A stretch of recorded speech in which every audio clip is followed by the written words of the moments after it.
Hello दोस्तों, आज हम बात करेंगे एक ऐसी साउथ इंडियन फिल्म की जिसने हॉरर और मिस्ट्री जॉनरा में एक नया बेंचमार्क सेट किया है। रथ शासन। यह सिर्फ एक थ्रिलर नहीं बल्कि एक दिल दहला देने वाली मनोवैज्ञानिक यात्रा है जो आपको अंत तक अपनी सीट से बांधे रखेगी। तो चलिए शुरू करते हैं इस रोंगटे खड़े कर देने वाली कहानी का सफर। हेलो दोस्तों, स्वागत है आपका हमारे चैनल पर। आज हम एक ऐसी फिल्म की गहराई में उतरने वाले हैं जिसने भारतीय सिनेमा में हॉरर और मिस्ट्री की परिभाषा बदल दी।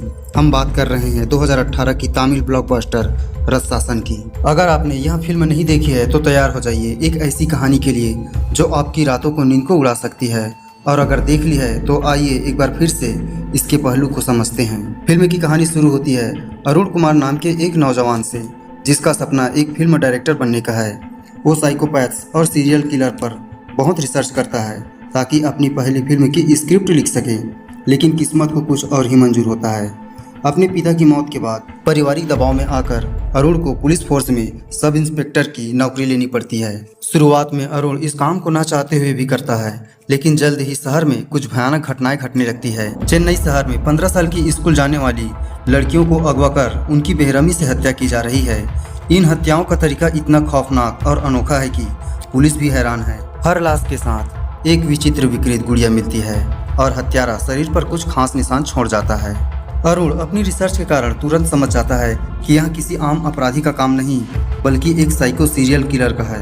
अपनी थ्योरी अपने सीनियर्स को बताता है, लेकिन उसकी नई नई नौकरी और अपरंपरागत सोच के कारण उसे गंभीरता से नहीं लिया जाता, खासकर उसकी सख्त एसीपी लक्ष्मी द्वारा। जैसे जैसे हत्याओं का सिलसिला बढ़ता है, अरुण अपनी रिसर्च और सूझबूझ का इस्तेमाल करके हत्यारे के पैटर्न को समझने की कोशिश करता है, और उसे पता चलता है कि हत्यारा उन लड़कियों को निशाना बना रहा है जिनके जन्मदिन होते हैं, और वहाँ उन्हें एक खास तरह के मैजिक शो के बहाने फंसाता है। फिल्म में एक मोड़ तब आता है जब अरुण की खुद की भतीजी कायल भी इस किलर का शिकार बन जाती है। यह सिर्फ एक केस नहीं बल्कि अरुण की व्यक्तिगत लड़ाई बन जाती है। वह हर हद पार करने को तैयार है ताकि उस किलर को पकड़ सके जिसने उसकी जिंदगी तबाह कर दी। दोस्तों, अब हम फिल्म के सबसे महत्वपूर्ण और चौंकाने वाले हिस्से पर आ रहे हैं। तो अगर आपने फिल्म नहीं देखी है और स्पॉइलर से बचना चाहते हैं तो इस हिस्से को स्किप कर सकते हैं। फिल्म का हत्यारा कोई और नहीं बल्कि क्रिस्टोफर नाम का एक व्यक्ति है, जिसे वर्नर सिंड्रोम नाम की एक दुर्लभ बीमारी है, जिससे वह अपनी उम्र से बहुत बड़ा दिखता है। बचपन में क्रिस्टोफर को स्कूल में उसकी अजीब शक्ल के कारण बहुत बुली किया जाता था। एक लड़की सोफिया उससे दोस्ती करती है, लेकिन जब क्रिस्टोफर उसे प्रपोज करता है तो वह उसे ठुकरा देती है और उसका मजाक उड़ाती है। इस घटना से क्रिस्टोफर को गहरा सदमा लगता है। उसकी मां मैरी, जो खुद एक साइकोपैथ है और बचपन में जादूगरनी थी, अपने बेटे का अपमान का बदला लेने और खुश करने के लिए सोफिया को मार देती है।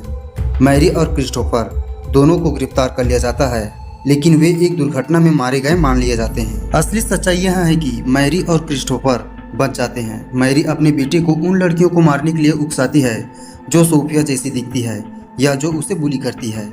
वह क्रिस्टोफर को एक मैजिक शो के बहाने लड़कियों को अगवा करने में मदद करती है और फिर क्रिस्टोफर उन्हें बेरहमी से मारता है।